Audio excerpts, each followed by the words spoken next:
आमदार गोरे यांच्या ताफ्यातील गाडीने 2 जणांना उडवले। दहिवडी नजीक शेरेवाडी फाटा येथील घटना।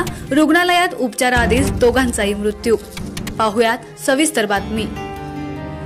आमदार जयकुमार गोरे यांच्या ताफ्यातील स्कॉर्पिओ गाडीने दहिवडी नजीक शेरेवाडी फाटा येथे 2 तरुणांना उडवल्याची घटना आज सकाळी 8:45च्या सुमारास घडली आहे।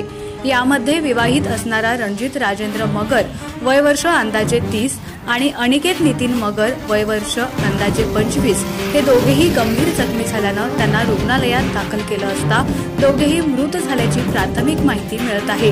घटनास्थळावरून मिळालेल्या प्राथमिक माहितीनुसार अनिकेत आणि रणजित दोघेही शेरेवाडी फाट्यावरून बिदालच्या दिशेनं स्कूटी क्रमांक MH11 DK 8455 वरून निघाले होते।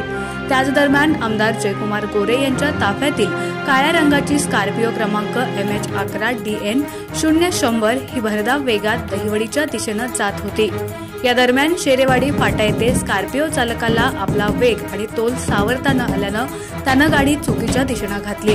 त्याचवेळी पुढून स्कूटीवरून येणाऱ्या रणजित आणि अनिकेतला चिरडून सुमारे 50 मीटर अंतरावर गेली। यामध्ये अनिकेत आणि रणजित दोघे गंभीर जखमी झाल्यानं त्यांना तात्काळ रुग्णालयात दाखल केलं असता दोघांचाही मृत्यू झाल्याची प्राथमिक माहिती मिळत आहे।